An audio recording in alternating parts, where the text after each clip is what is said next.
은혜의 찬양 감사드립니다.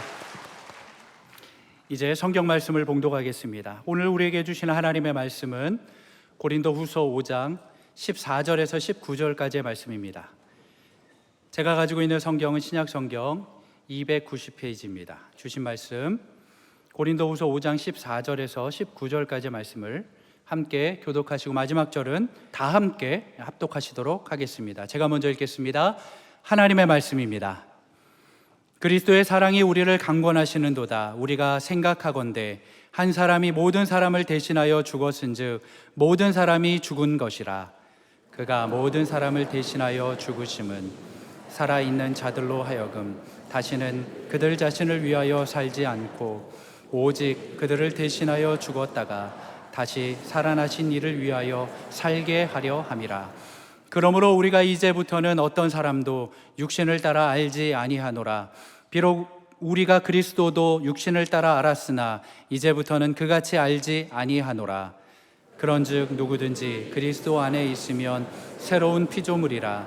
이전 것은 지나갔으니 보라 새 것이 되었도다. 모든 것이 하나님께로서 났으며 그가 그리스도로 말미암아 우리를 자기와 화목하게 하시고 또 우리에게 화목하게 하는 직분을 주셨으니 함께 읽겠습니다. 곧 하나님께서 그리스도 안에 계시사 세상을 자기와 화목하게 하시며 그들의 죄를 그들에게 돌리지 아니하시고 화목하게 하는 말씀을 우리에게 부탁하셨느니라. 아멘. 여러분, 세례는 무슨 교회 전통이나 어떤 이런 누구의 주장이 아닙니다.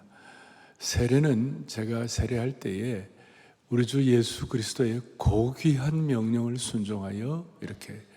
그러니까 여러분, 지난주에 우리가 뭐뭐라고 쓰고 뭐뭐라고 읽는다 기억나시죠? 가족이라고 쓰고 축복이라고 읽고 아내라고 쓰고 은혜라고 읽는다. 좀 아는 분도 있지만 하여튼, 근데 오늘 우리는 세례라고 쓰고 주님의 명령이라고 읽는다. 세례라고 쓰고 순종의 첫 단계라고 읽는다. 그래서 세례에 대해서 우리가 순종하는 거예요. 주님의 뭐에 대해서요? 명령에 대해서 순종하는 것이에요. 다시요, 세례는 어떤 교회 역사적인 전통뿐만이 아니에요. 또 세례는 어떤 누가 주장하는 것 정도가 아니에요. 주장해서 예수님이 명령하셨기 때문에 지키는 거예요. 한 번 더, 세례라고 쓰고 뭐라고 읽는다고요? 순종이라고 있는데, 순종. 그래서 여러분, 세례 받을 때가 되었는데도 세례를 안 받고 고의적으로 계속 받지 않으면 주님의 명령을 불순종하는 결과를 초래하게 된다는 것입니다. 그래서 저는 오늘 이 세례받는 것이 주님의 명령 순종하는 것이 어떤 의미가 있는지 일반 우리 교우들도 오늘 다시 한번 확인하고, 오늘 특별히 세례 학습받는 분들은 말로도 알 수 없고 1, 2, 3, 4보다 더더구나 오늘 이 세례 받으면서 우리가 고린도후서 5장 17절 누구든지 잘 아는 말씀이에요. 누구든지 그리스도 안에 있으면 새로운 뭐라고 그랬어요? 피조물이 되었다. 새로운 피조물이 되었다. 새 사람이 되었다. 이게 도대체 무슨 뜻인가? 새로움에 대한 신비가 있는데 그 미스터리가 뭔가, 그걸 제가 두 가지만 오늘 세례식 때문에 제가 짧게 말씀을 전할 텐데, 첫 번째는 오늘 14절에 이런 내용이 나와 있어요. 어떤 신비인가 함께 보죠. 한 사람이 모든 사람을 대신하여 죽었은즉 그 다음 뭐예요? 모든 사람이 죽은 것이라. 한 사람이 모든 사람을 위해 대신해 죽었다는 말은 우리 주 예수 그리스도께서 우리의 피 흘려 십자가에 죽으셨다 그 말이에요. 그런데 그 결과로 우리 모든 사람이 죽은 것이라. 이 모든 사람은 뭐냐면 이미 예수 믿는 모든 사람을 통칭하는 거예요. 이 세상 모든 사람이 아니고 구원받은 모든 사람이 뭐 한 것이라? 죽은 것이라.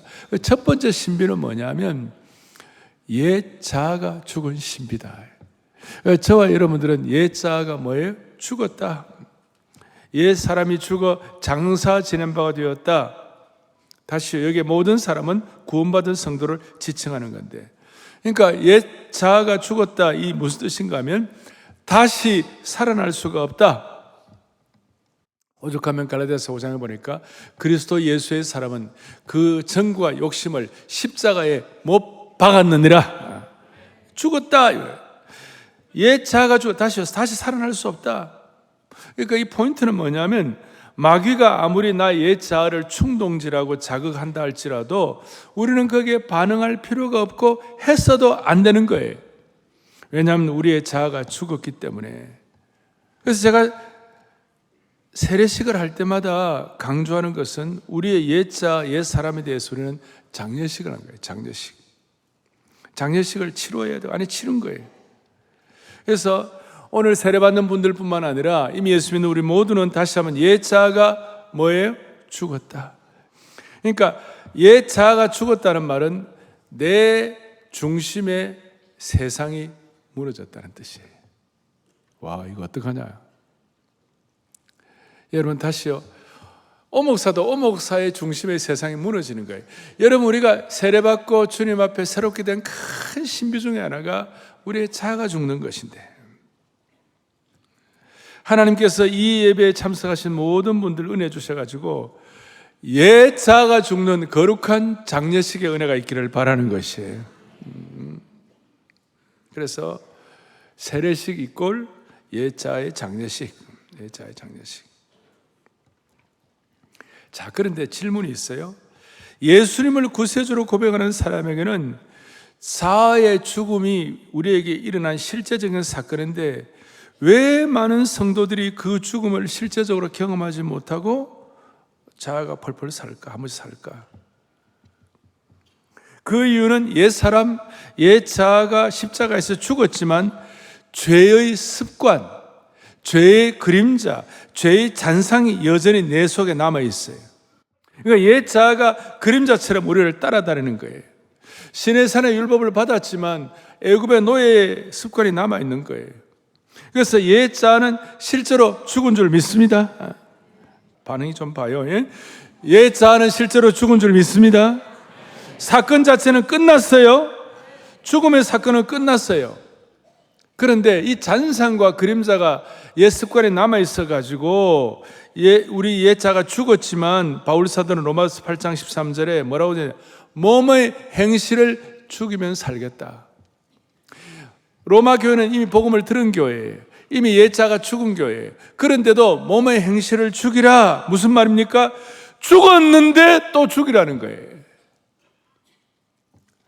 옛 자가 죽었는데 또 죽이라는 거예요. 특별히 이 고린도 교회는 심각했어요. 육체의 본성이 심각했고 파당이 심하고 아주 그냥 자아가 살아있는 교인들이 많았어요.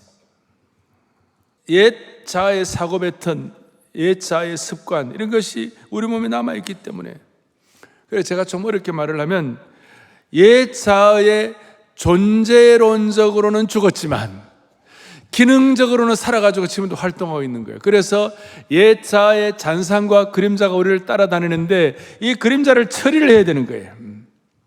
그래서 바울 사도는 어떻게 이 처리를 해야 되나, 그게 이제 늘 고민이었고, 바울 사도는 오죽하면 날마다 죽는다고 그랬어요. 날마다. 부담되시죠? 네. 그래서 예수님은 누가복음 9장에 보면 뭐라고 하느냐, 나를 따라 그러던 날마다 제 십자가를 지고 나를 쫓을 것이다. 이야, 우리가 지금 아멘 하는데 이 아멘이 보통 아멘이 아니에요.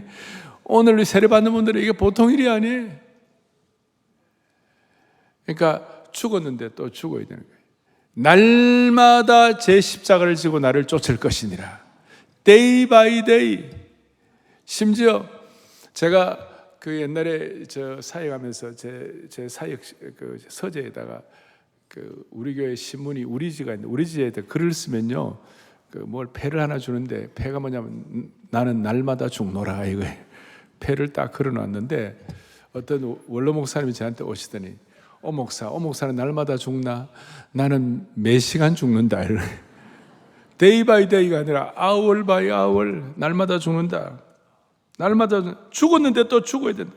우리 속에는 죄의 잔재, 죄의 습관, 죄의 그림자를 날마다 죽여야 되는 거예요.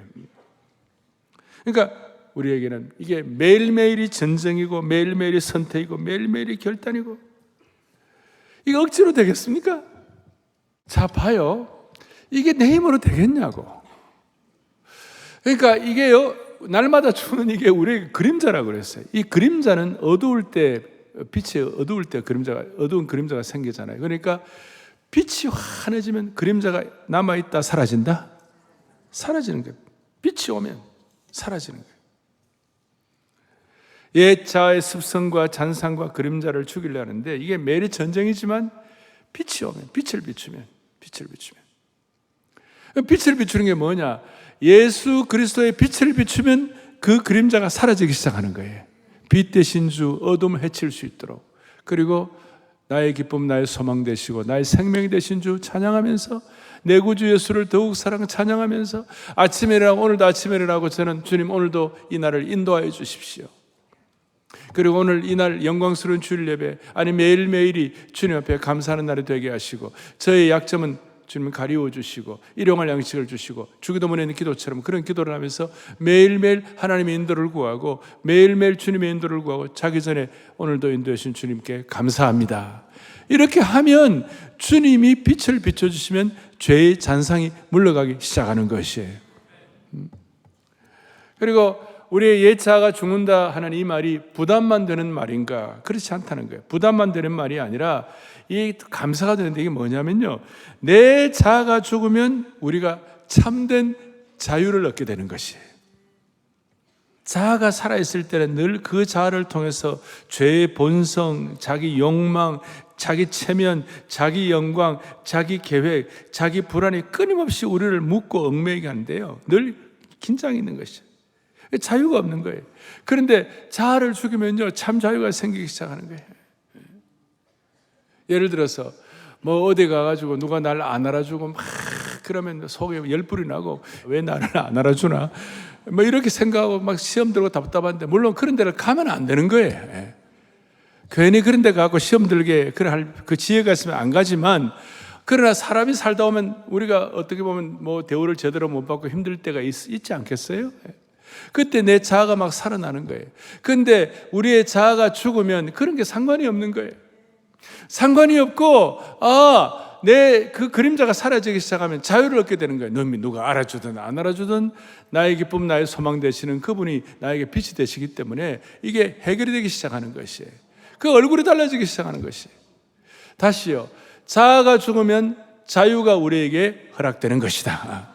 그래서 수많은 삶의 징크스, 미신, 뭐 이런 것들이 우리를 얽매이는 것들부터 완전히 자유함을 주시는 주님을 찬양하는 것이에요.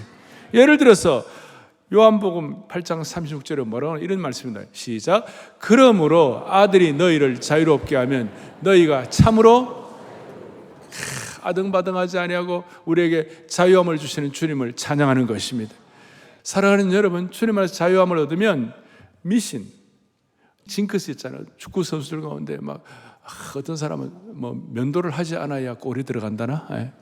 그런 면도도 안 하고 나오고 머리도 터부러 가고, 뭐 어떤 사람은 뭐 입었던 옷을 또 입어야 되고, 뭐 어떤 사람은 이런 온갖 징크스가 있잖아요. 그런 것으로부터 no problem, 완전히 free from all of my burden, 모든 짐으로부터 자유하게 되는 것이에요. 예수 믿는다고 하는 사람, 권사들 가운데서 점집에 많이 간다는 사람들, 정신 차려야 되는 거예요. 그런데 모든 점집으로부터 자유하게 되고, 모든 미신으로 자유하게 되고, 모든 징크스로부터 자유하게 되고, 어디를 다녀도 두렵지 아니하고, 소위 세상에서 잘 나가는 사람 만나도 끄떡도 하지 아니하고, 성령이 주시는 예수님의 십자가가 주는 자유함인 것이에요. 죽었지만 또 죽여야 되는데, 그런데 또 죽이면 하나님 우리에게 참 자유를 주시는 줄로 믿습니다. 이게 놀라운 신비예요. 오늘 이 신비가 세례받는 분들, 학습받는 분들, 그리고 오늘 이 신비가 오늘 모든 성도들에게 체험되기를 소망하는 것입니다. 두 번째 신비는 뭐냐? 15절에 뭐라 나오냐? 이렇게 나와 있어요. 시작. 그가 모든 사람을 대신하여 죽으심은 살아있는 자들로 하여금 다시는 그들 자신을 위하여 살지 않고 오직 그들을 대신하여 죽었다가 다시 살아나신 이를 위하여 살게 하려 함이라. 아멘. 죽었는데 또 죽으라고 그러셨는데 이제는 또 살아라고 그러시는 거예요. 어떻게? 나를 위하여 살지 아니하고 나를 위하여 죽으신 그분을 위하여 살아라, 그 말이에요. 인생의 목표가 달라지는 거예요. 신비한 게 뭐냐면 오늘 두 번째 신비는 새로운 인생의 목표를 갖는 신비가 있는 거예요. 인생의 새로운 방향을 갖게 하는 것이에요. 공부를 해도 이전에 하던 공부하고 달라요. 사업을 해도 이전에 하던 사업과 달라요. 사업의 목표가 달라진 것이에요. 나를 위한 사람, 자기 중심의 사업이 아니라 하나님의 역사를 위한 사업을 하게 하여 주십시오. 새로운 인생 목표가 선명하게, 새로운 삶의 목표를 갖게 되는 놀라운 신비가 살아나신 예수 그리스도에서, 그래서 이게 죽음과 부활이라는 신비가, 십자가의 죽음과 부활의 영광이라는 것. 그러니까 우리가 자아를 죽고 이렇게 할 때 그 신비가 있지만 부활의 영광을 통하여 내 인생의 새로운 삶의 목표가 새롭게 부활이 되는 것이에요. 모든 사람은 허무에 치를 떨게 돼 있어요. 나이 60, 70, 80 가면 심지어 예수 믿는 분들도 허무하다 그래요. 그렇지 않아요. 예수 믿는 분들은 주님 오매불망 사모하는 그 주님 만날 날을 기다리고 있는 것이에요. 그리고 우리의 삶의 순간순간 남들은 알아주든 안 알아주든 나 혼자 있든 상관이 없이 예수님을 위하여 살겠다는 삶의 새로운 목표가 생기면 나이가 들어 아파도 새로운 목표가 있는 것이에요. 삶의 허무에 치를 떨 때도 새로운 목표가 있는 것이에요. 그리고 주님을 위해 이렇게 사는 사람의 특징이 있어요. 순종과 헌신이 부담이 아니고 기쁘고 감사하는 것이에요. 그래서 여러분 이런 말이 있어요. 능력이 있어서 순종하는 것이 아니라 기쁘게 순종하다 보면 능력을 주시는 것이에요. 이게 새로운 삶의 목표를 가진 삶의 신비한 것이에요. 한 번 더, 능력이 있어서 순종하는 것이 아니라 순종하는 자에게 뭘 주신다고요? 능력을 주신 거예요. 우리가 오늘 자격이 있어서 세례받는 것이 아니라 주님 말씀에 의해서 세례받으면 하나님이 은혜를 베풀어 주시는 것이. 삶의 목표가 달라지고 스타일이 달라지는 거예요. 지난 주간에 제가 11월 달에 되면 우리 교회 이제 순장반 임원단들하고 제가 교제하는 시간이 있어요.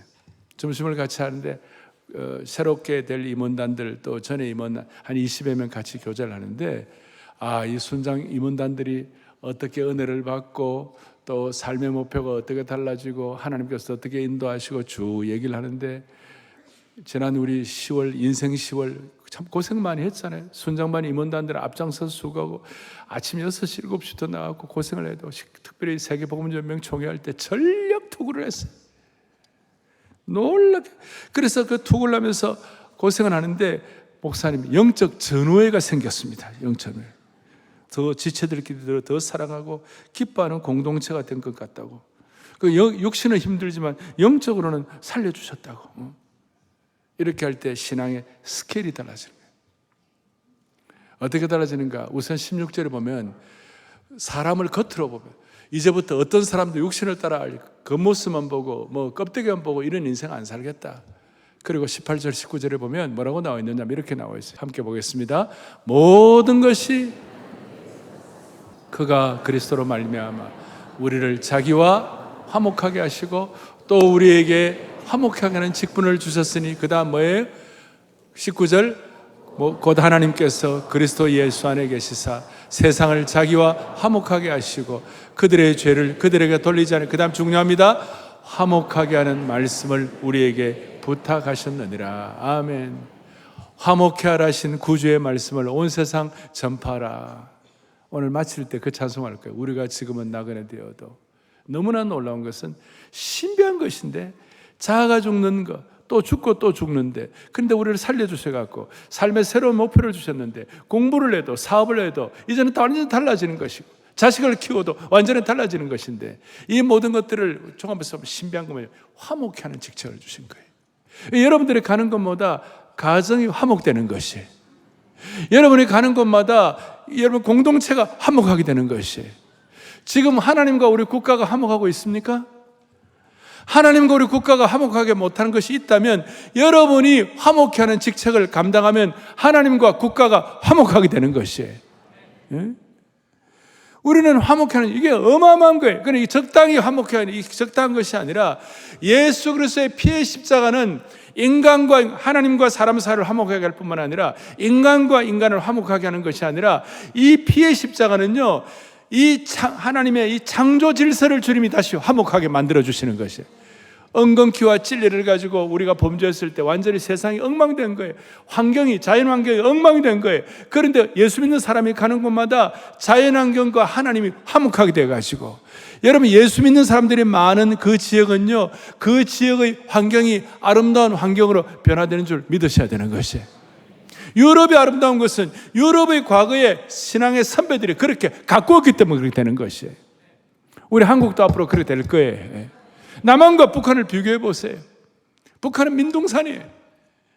하나님께서 소위 우리로 하여금 화목케 하는 은사를 주셔가지고 적당한 스케일이 아니라 이게 우주적 스케일의 화목을 하도록 만들어주신 주님을 찬양하는 것이에요. 골로새서 1장 20절을 다 같이 보겠습니다. 크게 읽겠습니다. 그의 십자가로 만물 곧 땅에 있는 것들이나 하늘에 있는 것들이 그로 말미암아 자기와 화목하게 되기를 기뻐하심이리라. 할렐루야. 하늘과 땅에 있는 모든 것들을 포함하는 우주적 스케일이에요. 마치 이 화목케 된 은혜를 받으면, 새롭게 된 신비, 화목케 하는 직책의 신비를 깨달으면 무슨 일이 벌어지는가? 성경적 화목은 모든 장벽과 분열을 녹이고 하나 되게 하는 우주적 용광로와 같다는 사실을 믿으셔야 되는 것입니다. 바울이 이걸 이렇게 선포한 이유가 있어요. 오늘 고린도 교회는 분열의 상태가 심한, 무슨 아볼로파다, 무슨 개바파다, 바울파다, 심지어 예수님파다. 분열이 심각한 상황이었고, 아니 바울 자신이 예수 믿는 사람들을 잡아 죽이려고, 예수 믿는 사람들을 죽이려고 초대교회 교인들을 핍박했던 전과자였기 때문에 이 화목케 하는 직책을 언급할 때마다 자신이 다메섹 도상에서 하나님과 화목하게 되었던 그때 놀라운 체험이 뜨겁게 각성되었을 것이에요. 그러니까 우리가 얼마나 신비합니까? 세례받고 예수 믿고 구원받았다는 것은 어마어마한 일이라는 것이에요. 세상과 하나님을 화목시키고 만물과 하나님을 화목시키게 하고 가정마다 화목케 하는 역사.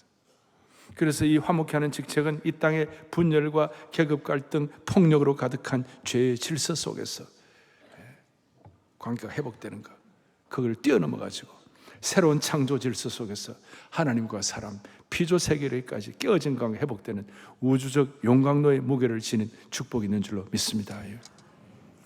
근데 문제는 이 세상 사람들은 화목의 의지는 있어요. 탕평하고 싶다, 하나 되고 싶다, 갈등을 극복하고 싶다. 그러나 화목의 의지는 있지만 화목할 능력이 없어요. 아무리 화해의 의지가 있어도 참된 화해를 할 근원적인 방법이 없는 것이에요. 이 세상은 끊임없이 화해와 탕평을 얘기하지만, 화해를 깊이 열망하지만 화해를 가능하게 할 역동적인 것과 효과적인 방법이 없는 것이에요. 그런데 이 세상 사람들은 화목을 얘기하지만 그 갈등을 해소하지 못하는 결정적 이유가 뭐냐면, 십자가와 그리스도가 없는 화목은 해결 방법이 안 나오는 것이에요. 그래서 골로새서 1장에 보니까 만물이 그리스도에 의해 붙들려 있을 때 만물이 그리스도의 피로 화목된다고 말씀한 것이에요. 모든 불화와 갈등은 만물의 주인이신 그리스도의 십자가의 거룩한 개입으로만 해결될 수가 있는 것이에요. 진정한 화해는 만물의 주인이신 그리스도의 십자가와 그 거룩한 개입이 없이는 불가능한 것이에요. 부부간에 갈등이 있어요. 그 갈등 어떻게 해결합니까? 남편이 참아야 됩니까? 아내가 참아야 됩니까? 서로 좋은 말 하면 되는 겁니까? 잠깐 용서하면 됩니까? 천만의 말씀. 십자가가 없이는 화목이 안 되는 것이에요. 십자가의 신비를 깨달아야 부부간에도 갈등을 해결할 수가 있는 것이에요.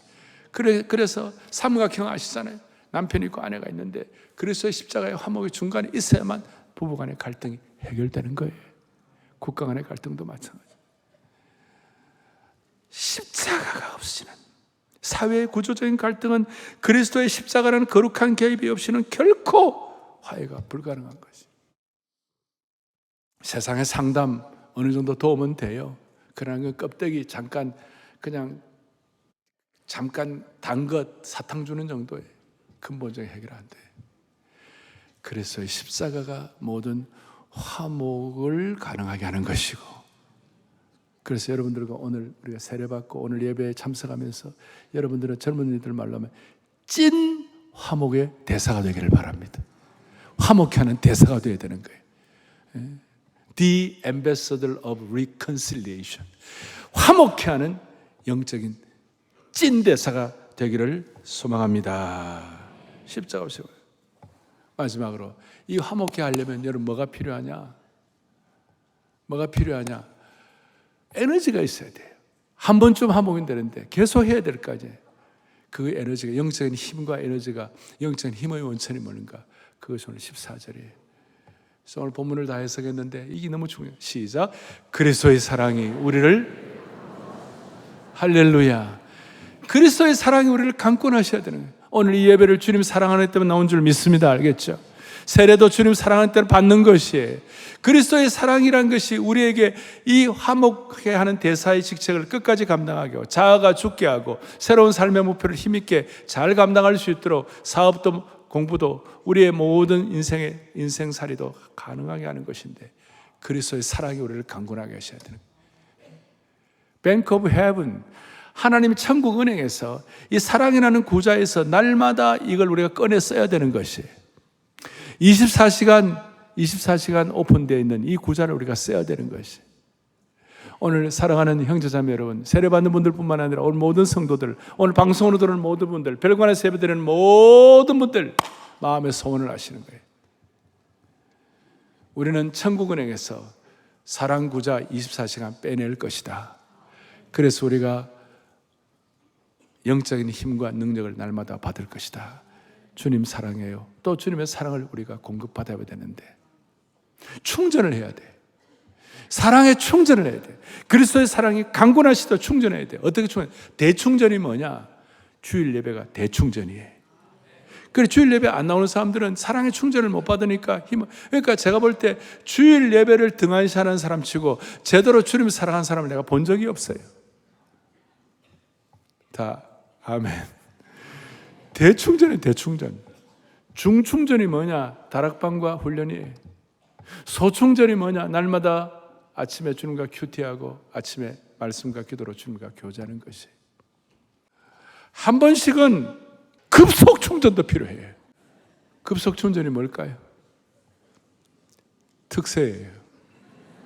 특별세부흥이에요. 제가 말하는 요지는 대충전이든 중충전이든 소충전이든 그리스도의 사랑이 우리를 끝까지 강권하셔야 돼요. 오늘 주님의 사랑이 우리를 강권하셔서 세례받는 축복을 주시기를 바랍니다. 하나님은 어떤 사람 쓰시는가? 이 새롭게 된 신비를 깨달은 사람을 하나님은 쓰시는 것이에요. 자아가 죽고 삶의 목표를 갖고 찐 화목케 하는 대사의 은혜를 가지고 날마다 그리스도의 사랑을 충전받는 우리 오늘 세례받는 분들, 우리 온 성도들 되기를 한 분 한 분 맞춤의 은혜를 선한 목자께서 주시기를 소망합니다. 우리 교회는 세례받을 때에 간증을 하는데요. 오늘 2부 예배에 자매 한 분이 간증을 하고 그 다음에 형제 한 분이 간증을 할 거예요. 한 분은 의료교통에 계신 분이 간증을 할 거고 또 한 분은 탈북자 되신 형제가 간증할 거예요.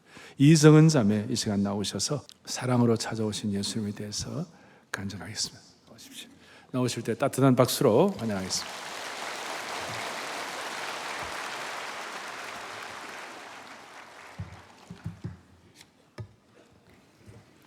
저는 올해 10월 18일에 결혼을 했습니다. 남편은 저를 교회로 이끌어준 감사한 사람이고 예수님을 알게 해준 소중한 존재입니다. 저는 기독교와 거리가 먼 환경에서 자랐습니다. 대학에 들어가기 전까지 전도를 받아본 적이 거의 없습니다. 저는 기독교 대학의 의과대학에 진학하여 종교를 접하게 되었습니다.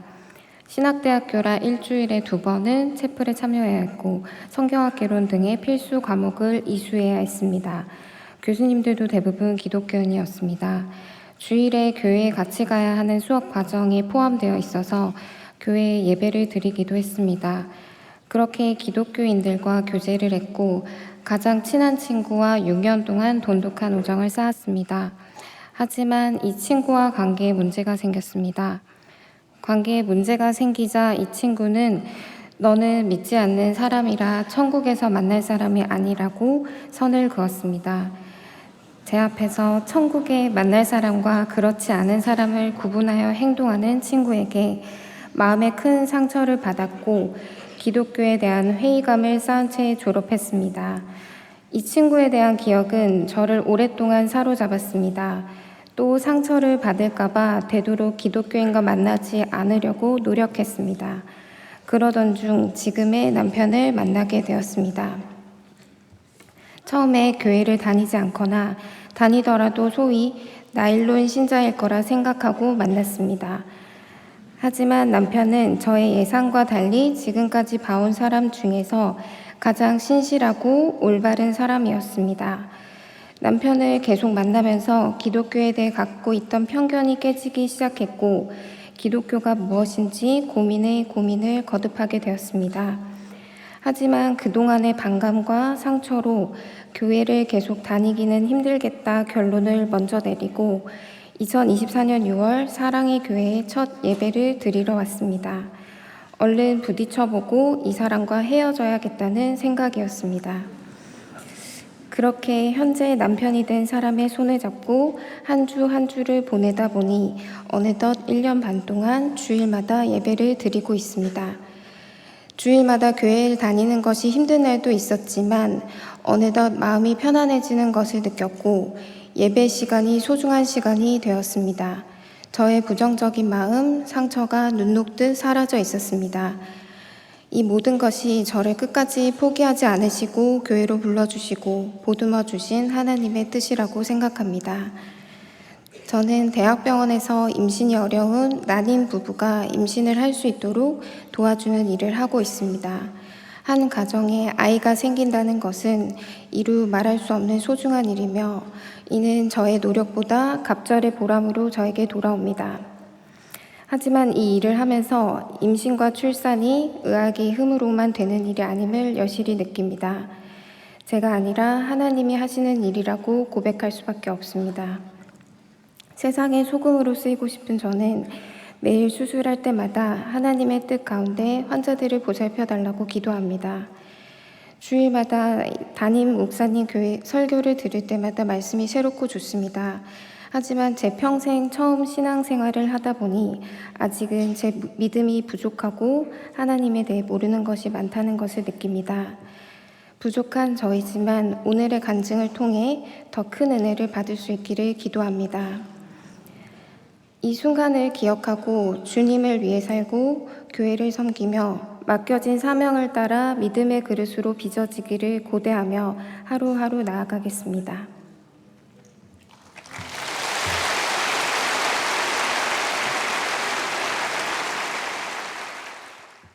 저는 북한에서 태어나 살아남는 것이 유일한 목표였던 삶을 살았습니다.